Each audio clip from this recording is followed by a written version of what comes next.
बेटे को लेकर एक वैद्य के पास गई थी।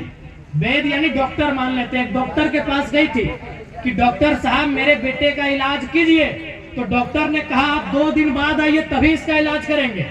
बूढ़ी महिला 2 दिन बाद फिर गई तो डॉक्टर ने क्या कहा मालूम है कि अपने बेटे से कहिएगा कि गुड़ नहीं खाएगा इसका बीमारी ठीक हो जाएगा। तो बूढ़ी महिला पूरा खिसिया गई, बोली हाँ महाराज, अगर केवल इतना मामूली बात था तो हम इतना दूर से कहे दोबारा आए, पहला दिन ही बोल देते गुड़ नहीं खाना है। तब क्या बोले डॉक्टर मालूम है कि सुनिए ना देवी, 2 दिन पहले गुड़ हम खुद खाते थे, आप चले गए 2 दिन बाद, 2 दिन से हम प्रैक्टिस की कि गुड़ नहीं खाएंगे, हम गुड़ खाने छोड़ दिए, तब आपके बेटे को सलाह दे रहे हैं गुड़ नहीं खाना है। तो बताइए हेमंत सरने आदिवासी को कैसे सलाह देंगे जो खुद सीएनटी का उल्लंघन करके रखे हैं।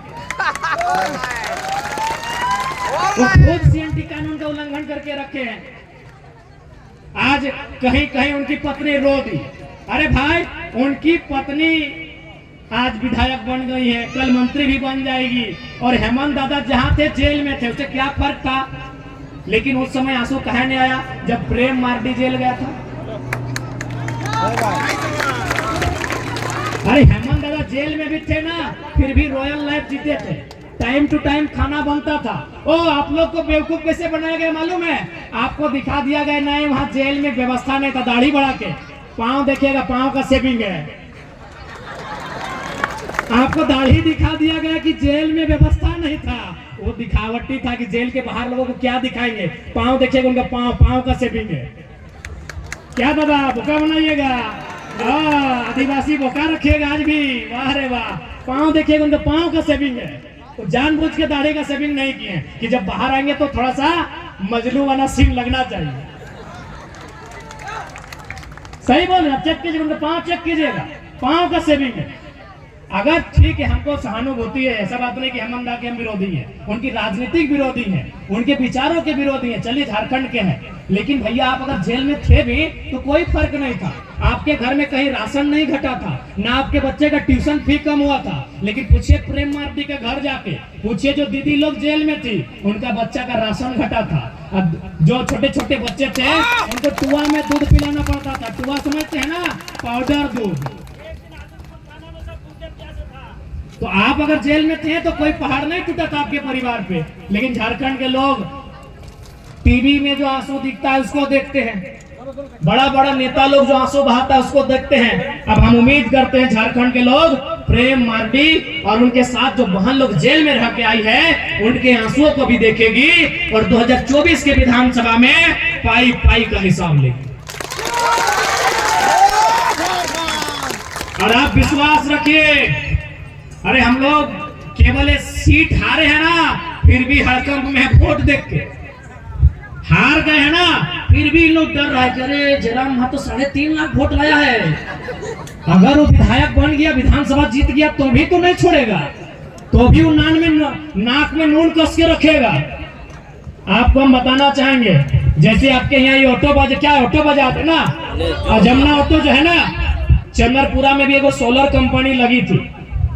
जिस प्रकार यहाँ प्रेम मार्डी दा इन लोग को 31 के ऊपर केस हुआ, वहां भी 21 को लड़का के ऊपर केस हुआ। और क्या बोला पता है? क्योंकि वो जो चंद्रपुरा है वो गिरिडीह लोकसभा में आता है जहां से हम चुनाव लड़े थे। जनरल मैनेजर खुद बोला कि देखिए 4 तारीख का इंतजार कीजिए, केस कर दिए हैं ठीक बात है, लेकिन अभी केस को आगे मत बढ़ाइए। अगर जयराम महतो चुनाव जीत गया, अगर वो गिरिडीह लोकसभा से एमपी बन गया तो केस वापस कर लीजिएगा, नहीं तो बवाल कर देगा। जैसे ही हम चुनाव हार गए, 4 तारीख को जैसे ही हम वोट हार गए, 5 तारीख को लोग केस तेनू घाट, जो वहां का कोर्ट है तेनू घाट, वहां ट्रांसफर कर दिया। ये डर था इन लोग, और ये डर बरकरार रहेगा, ये डर बरकरार रहेगा, क्योंकि किसी के दफ्तर में तलवार चाटने वाला नहीं, परासनाथ से दलमा तक छलांग लगाने वाला टाइगर आया है। ये डर बरकरार रहेगा, ये डर इनका बरकरार रहेगा।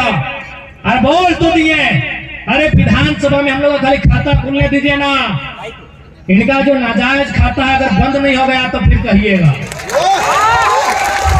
विधानसभा में हम लोग खाता खोलिए, फिर जो झारखंड के साथ अन्याय कर रहे हैं उनका सारा खाता बंद कर देंगे।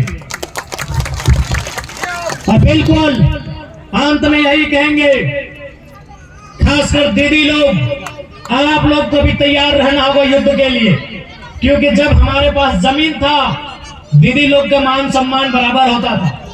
अगर हमारी जमीन गई है ना कंपनी में, तो सबसे ज्यादा नुकसान महिलाओं का हुआ है। कैसे बोलिए ना, जब हमारा ये खेत था, यहाँ हम जब धान लगाते थे ना, आज से 40-50 साल पहले, या तो हमारी आपकी माता जी लगाती होंगी या तो दादी या नानी लगाती थी ना धान। जब धान लगाते थे उस समय सम्मान बराबर था। अगर मर्द हाल चलाता था तो महिला धान लगाती थी ना। लेकिन आज महिला लोग कहाँ रह गई?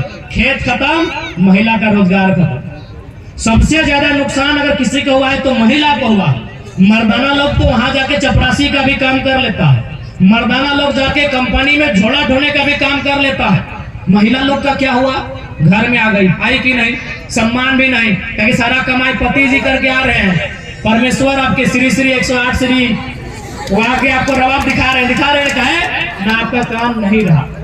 जबकि खेती में दोनों का काम बराबर था। मर्द हल चलाते थे तो महिला धान लगाती, दोनों का काम बराबर था। माड़ा से लेकर बीड़ा तक दोनों का काम बराबर था। और यही असल में आदिवासी समाज है, जहां नर और नारी में फर्क नहीं हो, जहां महिला और पुरुष में फर्क नहीं हो, यही आदिवासी समाज है। तो खेती, यही तो हमारा समाज था, खेती बाड़ी, जहां दोनों को सम्मान था। लेकिन आज खेती बाड़ी चला गया, आज पुरुष लोग को तो नौकरी चाकरी कैसे मिल गया, लेकिन महिला लोगों को भी नहीं मिला। इसलिए ये लड़ाई आपको भी लड़नी होगी दीदी लोग। आज निर्मल दादा के साथ साथ दीदी लोग को भी निर्मला बहन बन के तैयार होना होगा। उनको भी अपने बाप दादा की संपत्ति को बचाना होगा। और आज आप देख सकते हैं, केवल कंपनी की बात मत कीजिए, सरकारी नौकरी की बात कीजिए, बीडीओ सीओ दरोगा की बात कीजिए, डीएसपी की बात कीजिए, जिला शिक्षा पदाधिकारी से लेकर तमाम पदाधिकारी की बात कीजिए। हमारे हिस्से की नौकरी को ये लोग यूपी, बिहार, बंगाल, उड़ीसा, गुजरात को बेच रहे हैं।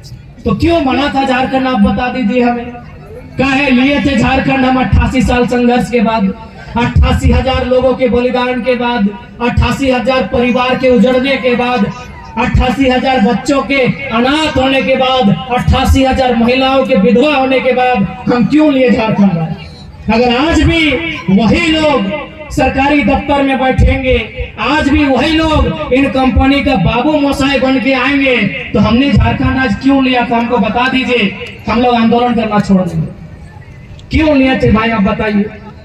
आज भी वही लोग, उनसे हमारी कोई शिकायत नहीं है, हमारी शिकायत सरकार से है। आप नियम बनाइए इस राज्य के लिए, आप इस राज्य के लिए एक स्थानीय नीति बनाइए, आप विस्थापन नीति बनाइए, पुनर्वास आयोग का गठन कीजिए, ताकि जिनकी जमीन आप ले रहे हैं उनको अच्छा से कहीं घर बना के दिया जाए, उनको कहीं जमीन दिया जाए, उनको मुआवजा दिया जाए। ये कानून बनाइए। और नहीं तो एक दिन ऐसा आएगा, ये लोग पूरे झारखंड में कब्जा कर लेंगे। इसीलिए उनके कब्जे से हमें लड़ना है, उनके कब्जे को हमें रोकना है। और यही हमें आने वाली पीढ़ी को संदेश होगा कि हमें एक नई लंबी संघर्षशील लड़ाई लड़नी होगी, तभी हमारी आने वाली पीढ़ी बचेगी। तो इसलिए आज प्रधान की धरती में, अमर शहीद निर्मल दा और सुनील दा की धरती में जितने भी हमारे गार्जियन, हमारी माताएं बहनें, हमारे अभिभावक, हमारे नौजवान आए हैं, उन्हें हम यही संदेश देना चाहेंगे कि आज आपको दोनों जगह कदम रखना होगा, एक आंदोलन में भी और दूसरा सदन में भी। आपके कदम आंदोलन में भी पड़ने चाहिए, आपके कदम सदन में भी पड़ने चाहिए, और आपके कदम खानसार में भी पड़ने चाहिए। जरूरत पड़े तो उसको लाल लाल कर देना चाहिए। आज ये समय की मांग है। नहीं तो एक पढ़ा लिखा लड़का आज पूरे राज्य का दौरा नहीं करता, आज पूरे राज्य में जाकर अपने लोगों को जगाने का काम नहीं करता।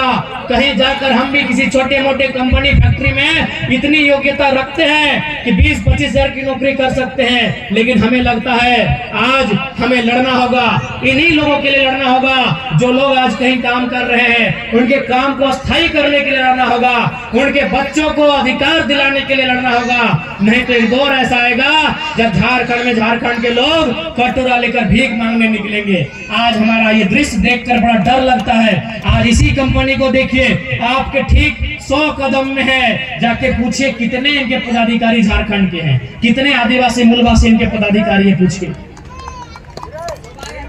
पूछिए। यहाँ मजदूरी करने वाले लोकल लोग होंगे, ये देखिए दादा लोग दिख रहे हैं, बेचारे हमारा बात सुन भी रहे हैं। हाँ देखिए हाथ भी उठा रहे हैं, ये लोकल हैं, ये मजदूरी करने वाले झारखंड के बेटे हैं। लेकिन बड़े बड़े जो अधिकारी बनकर आए हैं, कितने झारखंड के आप पता कर लीजिए। अगर झारखंड के हैं तो कल से हम आंदोलन करना छोड़ देंगे। जाइए पता कीजिए, टाटा में, टिस्को में, उषा मार्टिन में और जितनी भी कंपनियां हैं, मैं नाम गिनाते गिनाते रात हो जाएगी,